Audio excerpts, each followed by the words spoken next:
Welcome to the 80th anniversary celebration of the National Day of the Republic of China. October 10, also known as Double 10 Day, is marked as Taiwan's National Day. The streets are adorned with Taiwan's flag, and so is social media. You'll see people posting, "Happy birthday, Taiwan." But is it really Taiwan's birthday? It has its origins with the birth of modern China and has undergone a rebranding of sorts. Simply said, Double 10 marks the overthrow of China's Qing dynasty, which would lead to the founding of the Republic of China. Today, the Republic of China is Taiwan's government and official name. But in 1912, the new republic was formed with its capital in Nanjing, China. In case you're wondering, Taiwan at the time was under Japanese rule. A bit of flag history. While you see the red, white, and blue flag on the streets for the Double 10 that represents the Republic of China, the original flag adopted to represent the Republic of China is actually this flag. It represents the 5 races under one union, referring to the Hans, Manchus, Mongols, Muslims, and Tibetans. It wasn't until 1928 that the white sun, blue sky, and red soil flag was adopted as Chiang Kai-shek and his Chinese Nationalist Party, the Kuomintang KMT, took power. During this time, Taiwan was flying this flag. As Japan entered World War II, so did Taiwan. However, as Japan lost the war, Taiwan was placed under the provisions of Republic of China in 1945. Nanking, the once proud capital of Chiang Kai-shek, now lies under the shadow of an uncertain fate. Then in 1949, losing more and more ground to Mao Zedong's Communist Party, Chiang Kai-shek officially withdrew to Taiwan and placed it under martial law in preparations to retake China. Part of preparing to retake the mainland, as the Republic of China government would say, also involved improving Taiwan's military. With the support of the United States, more military equipment were sold to the Republic of China, who put it on full display during each National Day celebration. A large military parade, patriotic slogans, and a televised presidential address, all accompanied with a chant of 中华民国万岁, or Long Live the ROC. The day would end with a grand performance featuring regimented dances and other entertainment that celebrated uniform Chinese culture.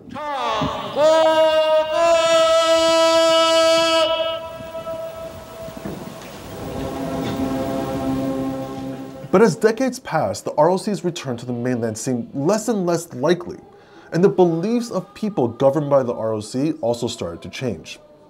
In 1987, martial law ended. Over the course of nearly 10 years, Taiwan turned from authoritarian to democratic, where every citizen had the right to elect the president.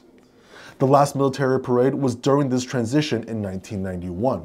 At precisely 10 a.m., General Lo Wun-song, the parade's Grand Marshal, starts the festivities by announcing to President Lee Dong-hui that over 12,000 people, along with 116 helicopters, cargo flights, and Air Force fighter craft, will participate in this year's parade.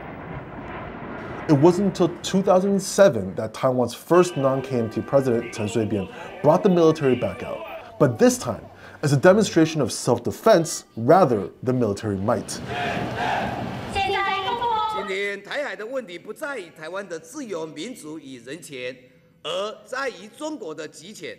A side note, the 2007 celebrations were also unique, where the words on the presidential building read, "Taiwan to join the United Nations," instead of the usual celebrating ROC's National Day. With the goal of retaking China no longer on the government's agenda, there were only military demonstrations every few years. Once under KMT President Ma Ying-jeou, and 3 times under DPP President Tsai Ing-wen. Another way to see the evolution of Double 10 is through the logo design. So prior to 2012, the logo had been 2 Chinese characters for the word 10. But the planning committee, headed by the Speaker of the Legislature, began to add a little bit more. During KMT President Ma Ying-jeou's time, the design stuck with the colors of the national flag of red, white, and blue.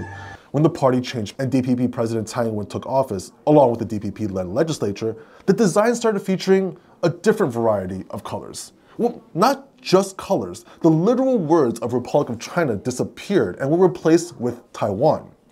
For each design, the designers would come out and talk about the meaning behind the visuals.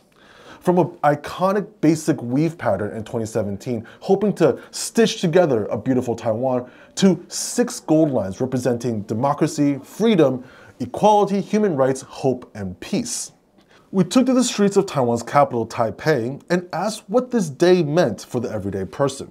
就是感觉是我们国家的，就是生日，但是就是因为大家也知道我们的历史有点复杂，所以我觉得以我们就是比较年轻世代，可能比较像是一个放假的一个节日而已。它就是国家的生日嘛，所以基本上七海飘扬，那个喜气是自然会感觉得到的。双十节是我们国家的生日，是一个很值得纪念的日子。我们都很高兴，今年这个国庆日，我们可以看到满街都是国旗。When asked which country they're referring to, some were quite firm. 中华民国啊，我们现在是中华民国嘛。While others thought it shouldn't matter.